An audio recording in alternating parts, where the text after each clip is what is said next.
Bonjour chers amis, aujourd'hui chapitre 6 de mon livre pour enfants, mon livre bilingue pour enfants, Jonas ne se lève plus, Jonas steht nicht mehr auf. Kapitel 6, ich lese auf Französisch und links erscheint der deutsche Text, die deutsche Version im Flipchart. Kapitel 6. Maman rentra du bureau vers 5 heures comme bon papa l'avait annoncé. Et papa à 5h30 déjà, comme bon papa ne l'avait pas annoncé, mais bon papa avait toujours le droit de se tromper un petit peu. Tous les trois, papa, maman et bon papa, allèrent faire une promenade ensemble après que maman avait demandé à Jonas s'ils avaient le droit de faire ça.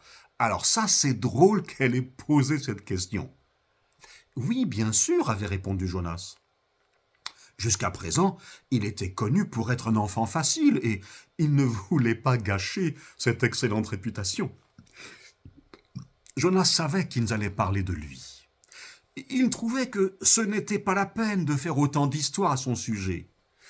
Bon, il ne voulait plus aller à l'école et plus se lever. Mais ce n'était pas quelque chose d'extraordinaire. D'un autre côté, il comprenait quand même un peu que ses parents se fassent du souci. Au bout d'une heure à peu près, les parents rentrèrent à la maison sans bon papa. « Bon papa t'embrasse, dit maman. On est allé jusqu'à la rue Mozart. Mozart en français. « Vous avez parlé de moi ?» demanda Jonas. « Oui, aussi, répondit maman. « Qu'est-ce que vous avez dit ?» Maman prit une inspiration. « Nous nous sommes demandé quelles erreurs nous avions faites, » répondit maman. « Rien, répondit Jonas, et puis d'un seul coup, son cœur se serra. Il commença à pleurer. Il ne voulait surtout pas que ses parents aient mauvaise conscience à cause de lui.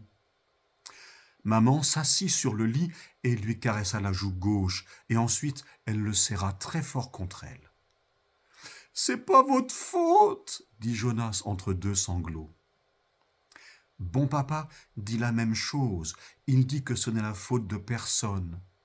Oui, dit Jonas. Qu'est-ce qu'on fait maintenant ? Demanda maman. Est-ce que tu serais contre le fait de parler à quelqu'un qui s'y connaît avec la peur ? Je veux seulement parler avec bon papa, dit Jonas. J'ai peur de parler avec quelqu'un qui s'y connaît avec la peur. Maman sourit. Jonas sourit aussi et s'arrêta de pleurer. Il se rendit compte qu'il venait de dire quelque chose de drôle sans l'avoir fait exprès. Il aurait préféré être drôle exprès, mais pas exprès, c'était tout de même mieux que rien. Papa rentra dans la chambre et demanda « Et alors, mon chéri, qu'est-ce qu'il y a ? Qu'est-ce qui se passe ?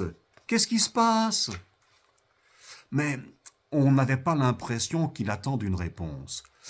Et ensuite, il dit avec une bonne humeur bizarre, comme s'il était un acteur, mais un mauvais, qu'il avait faim, et est-ce que Jonas n'aurait pas envie de manger avec lui un morceau de gâteau ? « Si, répondit Jonas, mais ici, je ne me lève pas et je ne vais pas dans la cuisine ou dans la salle à manger. »« Oui, dit papa, entendu. Bon, je file à la boulangerie. Qu'est-ce qui te ferait plaisir ? Un morceau de génoise aux amandes ? Un morceau de gâteau au fromage ? » « Génoise aux amandes, dit Jonas. « D'accord, répondit papa. Et pour toi, chérie ? » ?»« Pour moi, rien, répondit maman. « Oh, si, attends, oui, une petite tarte aux framboises peut-être. Sinon, n'importe quoi avec des fruits. »« Ok, dit papa, j'y vais. À tout de suite. » Ende des Kapitels 6. Ja, und wenn du das Buch bestellen möchtest, wenn du nicht warten kannst, vor allem vor Weihnachten, dann weißt du, wo du bestellen kannst, nämlich bei meiner Webseite. Ja, genau, abonniere, kommentiere, ich freue mich sehr. Bis zum nächsten Mal. Tschüss.